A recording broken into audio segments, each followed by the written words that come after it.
Welcome, true crime lovers. This is Underage and Full of Rage.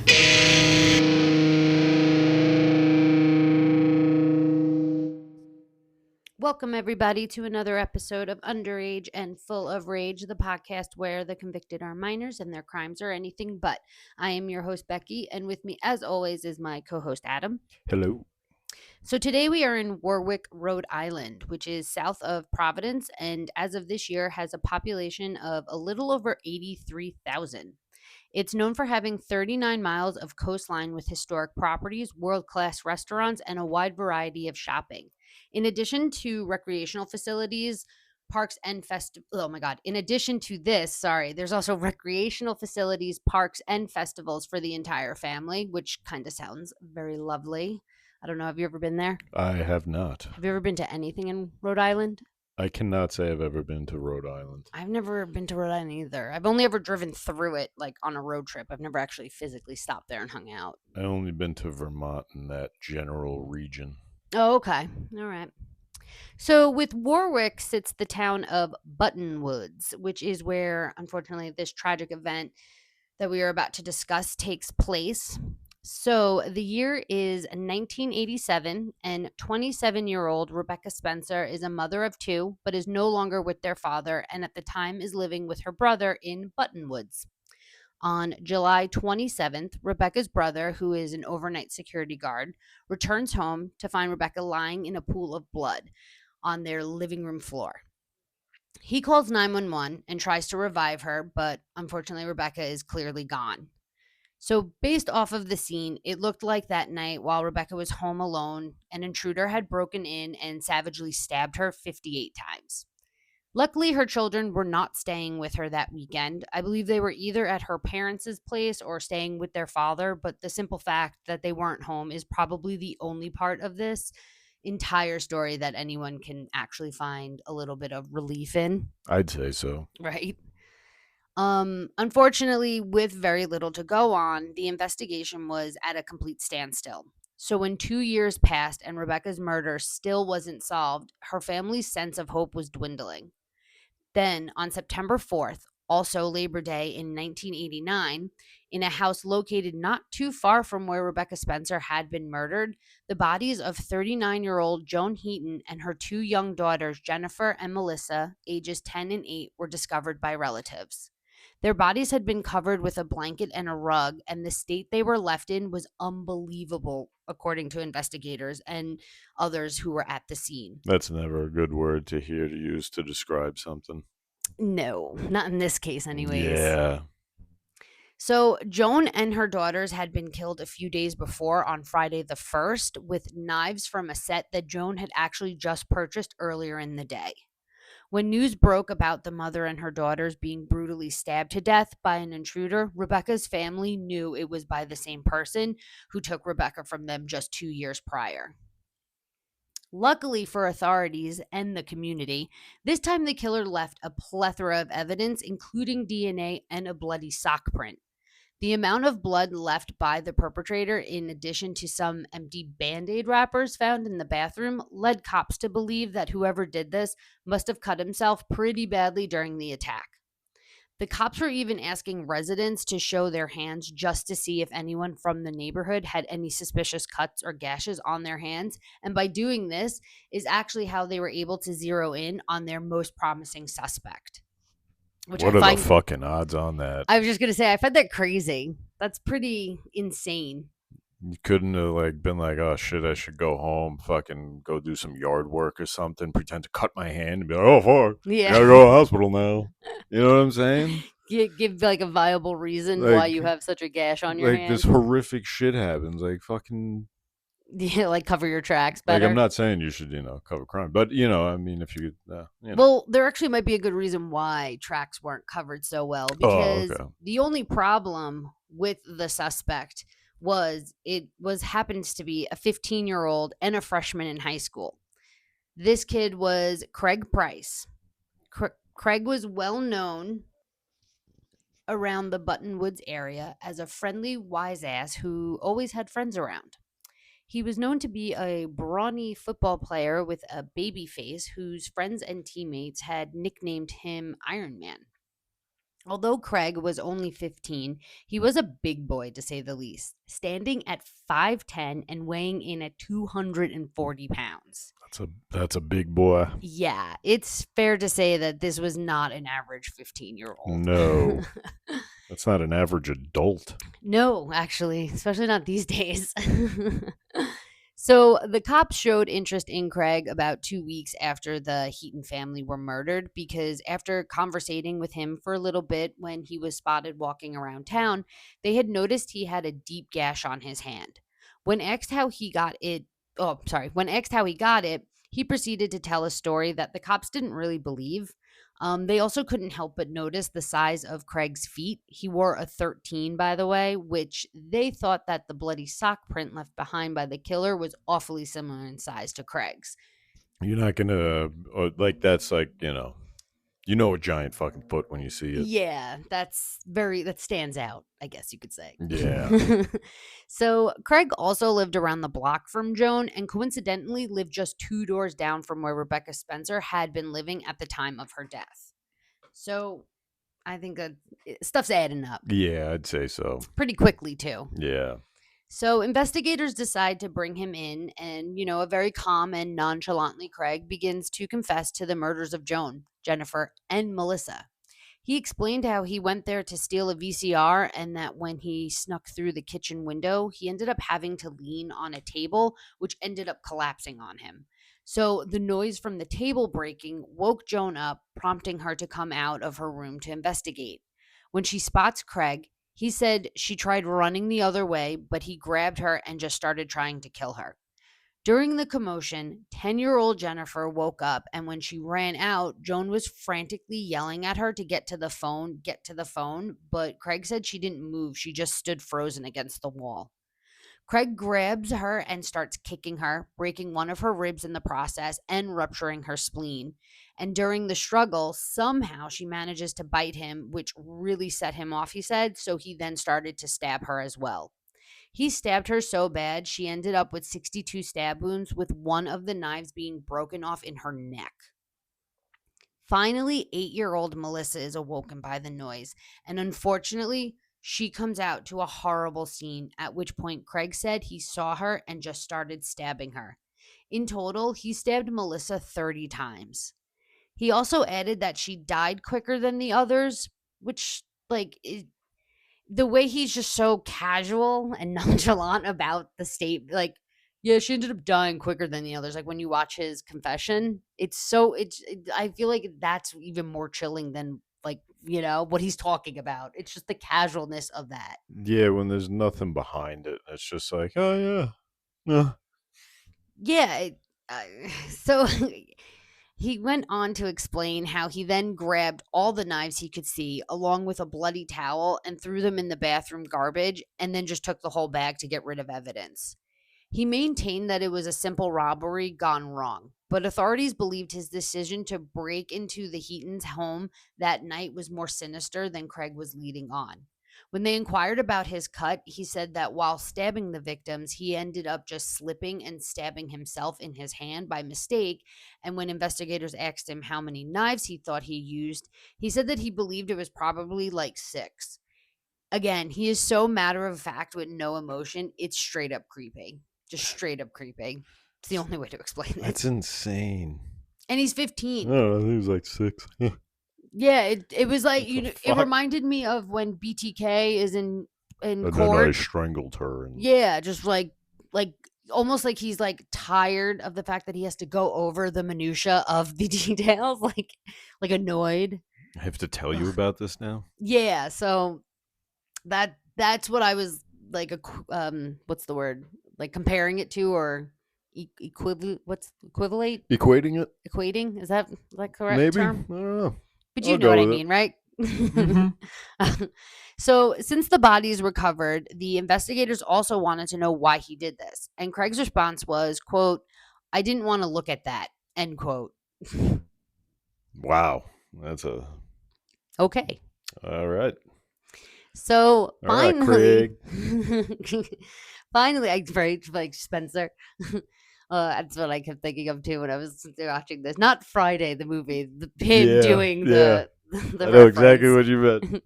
So finally, they ask Craig about Rebecca Spencer, but he strongly denies having anything to do with her death. But apparently, later on, he is questioned again, and it was during the second round of questioning that Craig finally admitted to breaking into her home and stabbing her in the middle of the night. This means Craig Price committed his first murder when he was only 13 years old, and by 15, he had already killed 4, making him the youngest serial killer in American history. How fucked is that? That's insane. That's fucked. That's horror. Like, ugh. Yeah. So you're probably thinking, great, the dude confessed, lock him away forever, case closed, right? You would think. Wrong. So at this time in Rhode Island, anyone under the age of 16 couldn't be charged as an adult. And with Craig only being 15, he was tried in juvenile court and sentenced to remain locked up until his 21st birthday. And there was nothing anyone could do about it. So the assistant attorney general knew this decision was wrong and that the system was clearly flawed. So, with the help of others, a mission began to change the system so future offenders would be held accountable and sentenced to life when the crime committed called for it. They started this mission because they wanted to make sure they kept Craig in prison for as long as they could, as well as protect future victims from unjust sentencing when it came to younger murderers. So, by teaming up with the victims' family members, the assistant AG was able to create the Citizens Opposed to the Release of Craig Price, or CORP. They held rallies, did fundraisers, and even went on national news outlets and rented planes to fly banners over major cities that stated, quote, "Killer Craig Price moving to your city?" Question mark. That's Beware. End quote. amazing. Like, that's Take it to the dedication. skies. Hell yeah. So they were so diligent and relentless in their fight for change that within a month of Craig being arrested, the state did pass a law allowing juveniles to be tried as adults. However, this law could not be applied to Craig retroactively. So, yes, they were successful, but there was still this sense of, fuck, this kid is about to get out and he will probably kill again. What the fuck do we do? So, when Craig was 19, an incident occurred that had potential to hopefully delay his release date. Craig got into it with a correctional officer, and in the heat of the moment, he ends up threatening to kill him, which in the eyes of the law is a chargeable offense. And now that he is okay, so now that he is technically an adult, they can also charge him as one. And the what comes next, like, I'm just gonna say, like, it's, I don't know, it's more, I guess, about ethics and stuff like that, because it's kind of like jacked up, like the reasoning for it and the person that they're doing it because of who he is. I understand, but at the same time, it raises some questions on like what they could really technically do once you're in the system. It's fucked up.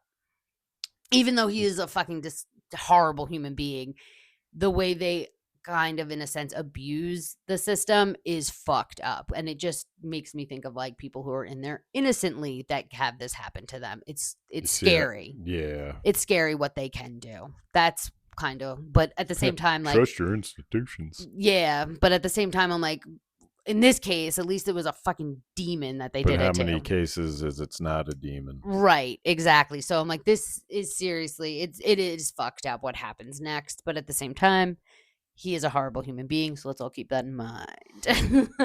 With a grain of salt. Yes. So, where was I now?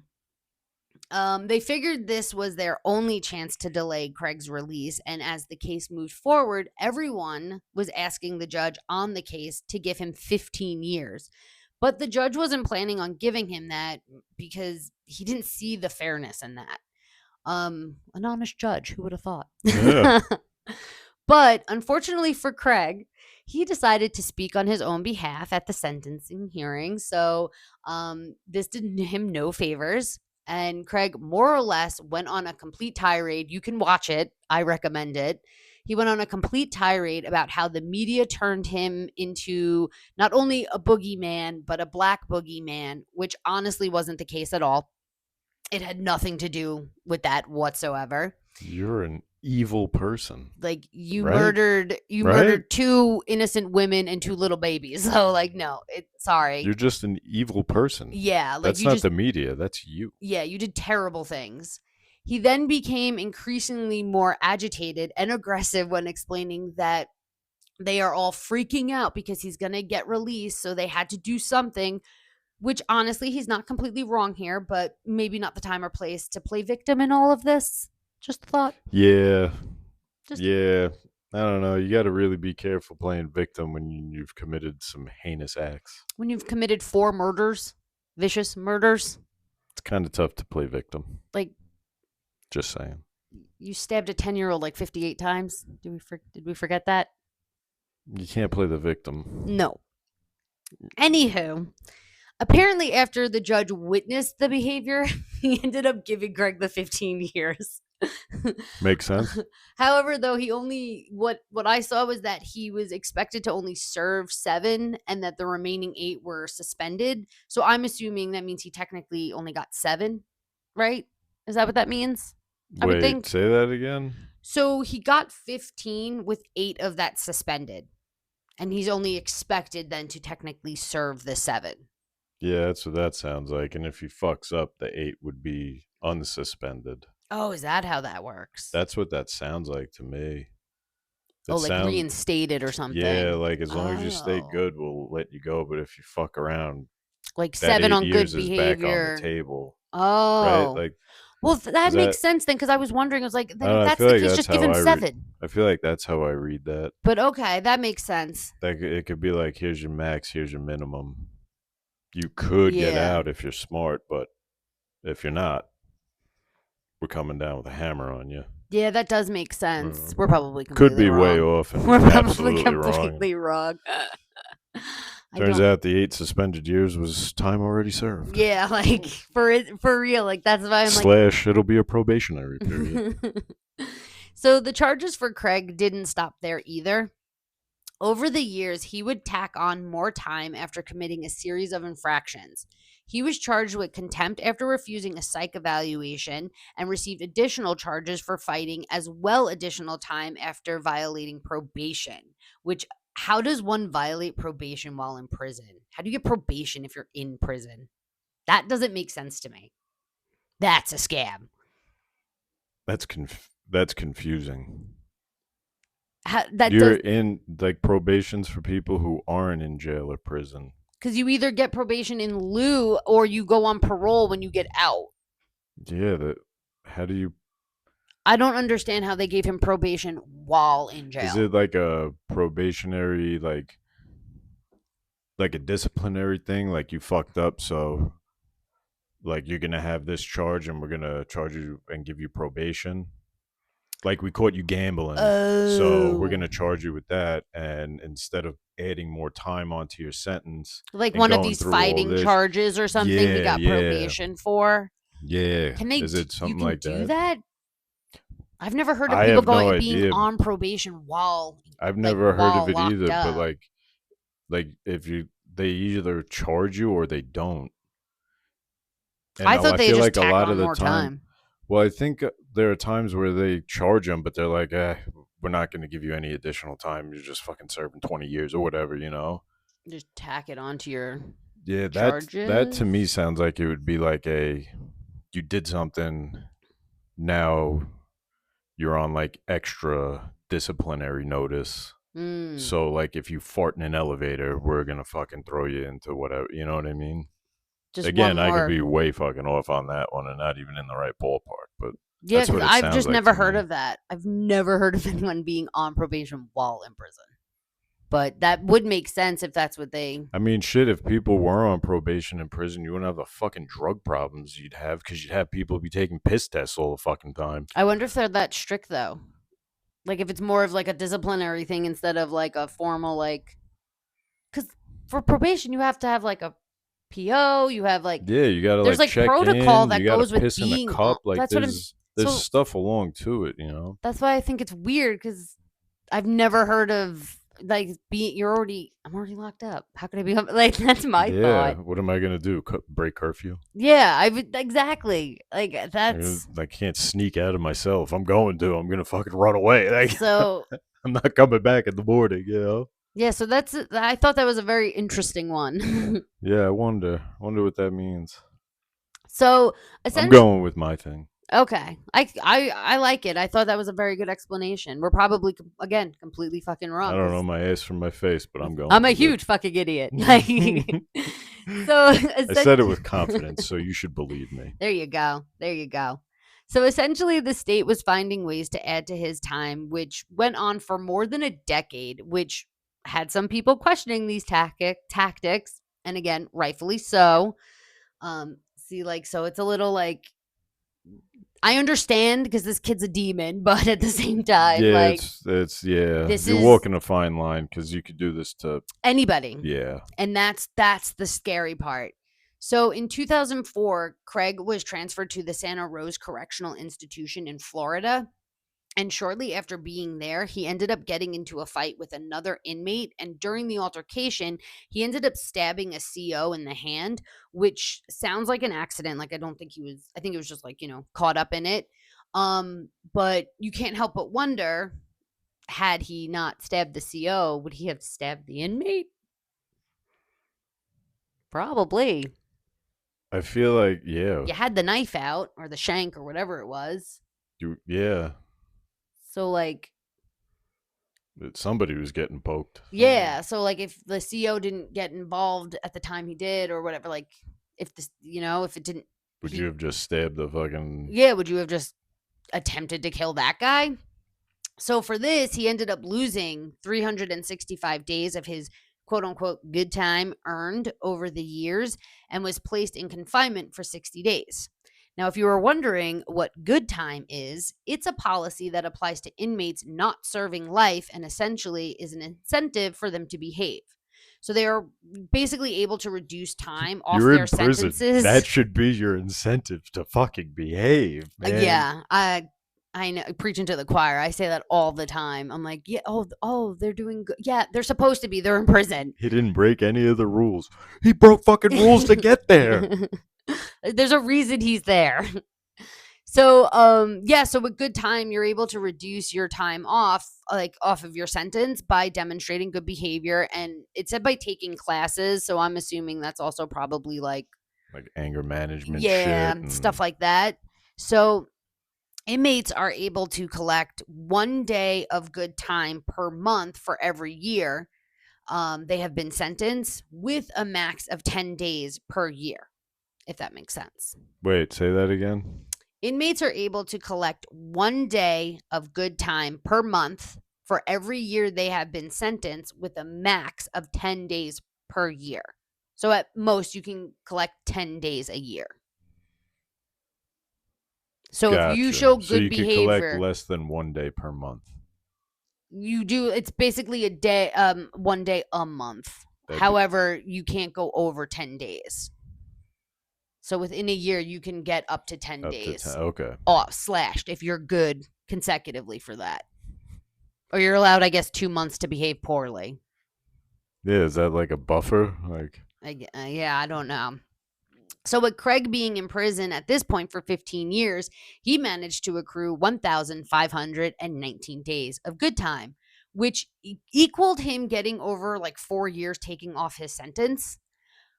Not really sure how he did that though with all the infractions. yeah. But he managed it. You say you fucking stab somebody, shouldn't that negate all of it? You're in prison for violence. You commit another violent act, but it's cool. So he essentially lost just a year for that, for stabbing accidentally the CO. He lost a year.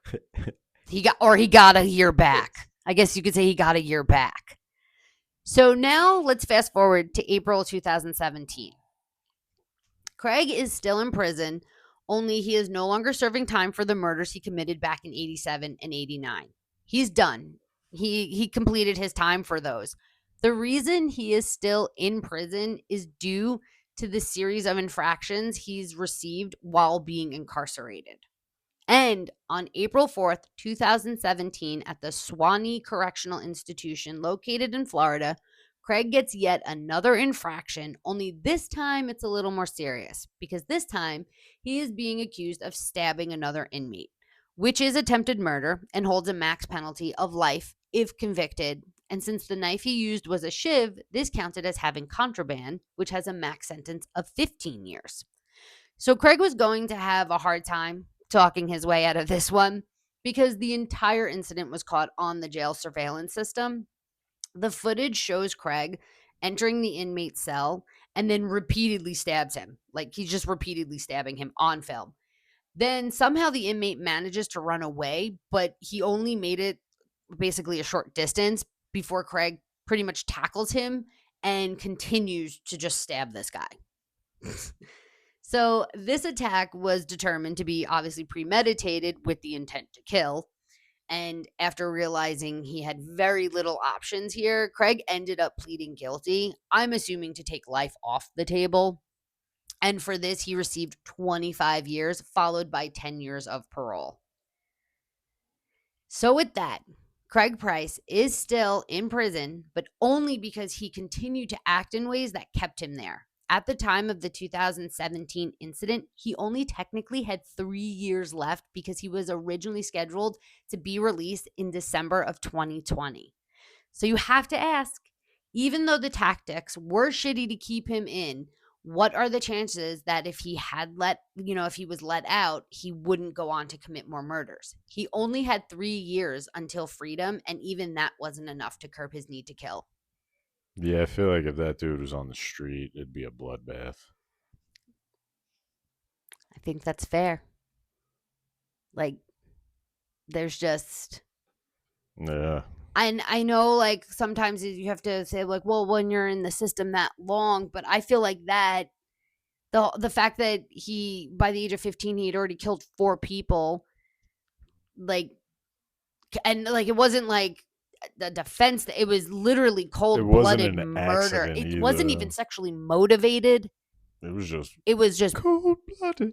Pretty much, like, just blatant killing. So it's like, I mean, I don't know. I wouldn't say it's because he's been incarcerated for as long that, like, that's why. He didn't get institutionalized. Yeah, thank you. Like, I don't think that's the reason. I think he's just a killer. He's somebody who probably thrives in a prison environment, but would never thrive in the real world. Well, yeah, clearly, because, I mean, he managed to knock off, like, 5 years of a sentence almost. Well, I mean, like, just because prison environments for people like that typically aren't going to be, like, minimum security prisons. It's going to be fucking shit conditions, violence, and all that. And I feel like somebody like that, that's kind of the environment they need. As fucked up as that is to say, but better have them there than in the fucking street. Where they're just killing people. Yeah. Which is crazy because if they didn't, I don't know, because that's where I'm like, yeah, but then at the same time, he's like under a microscope. So they didn't focus so heavily on keeping him behind bars. I wonder, like, if he got out, like, because from 15 to 21, you're not rehabilitated, especially in a juvenile system. You're not going to be... Brain's not even fucking developed. Yeah, like, I don't think, like, for the caliber of the acts, like, I'm not, like, somebody who just did something small, yes, obviously you can correct that behavior, but for what he did, I just don't think that would have been enough time for him to be rehabilitated.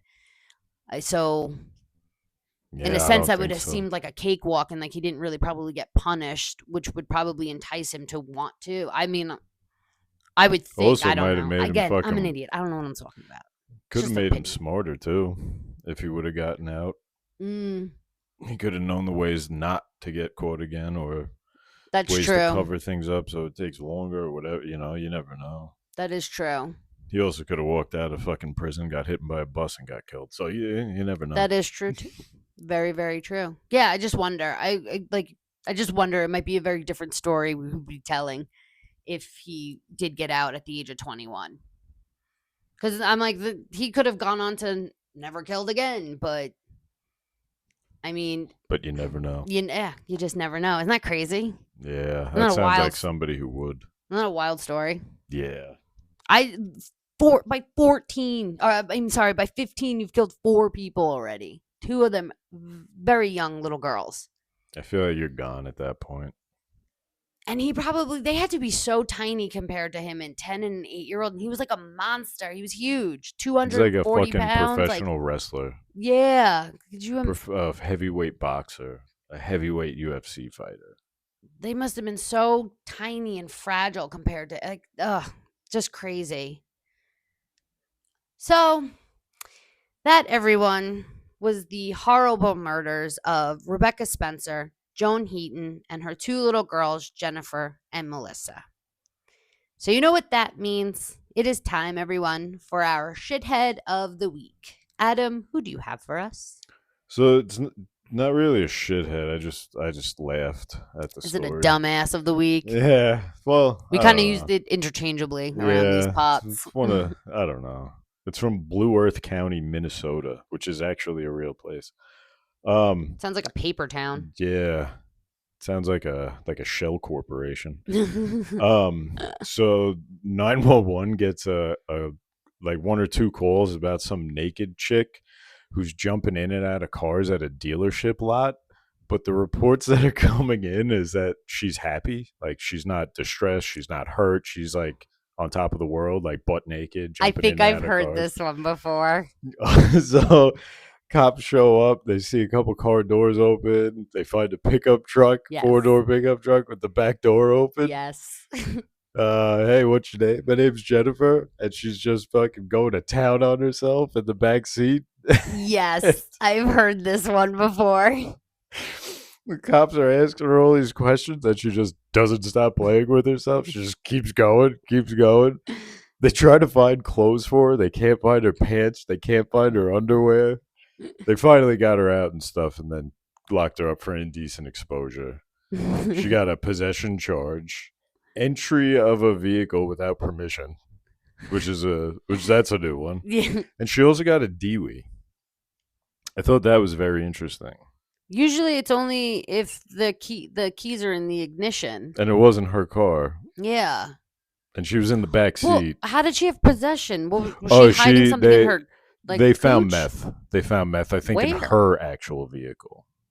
One of the vehicles they found there was actually hers. She drove there. She drove to the lot. But like, how you lock somebody up for a DWI, you don't know if she smoked meth when she got there or if she smoked it beforehand. Yeah. You know? I wonder if she, like, in the moment admitted to being like, I smoked at my house and then drove here. Oh, yeah.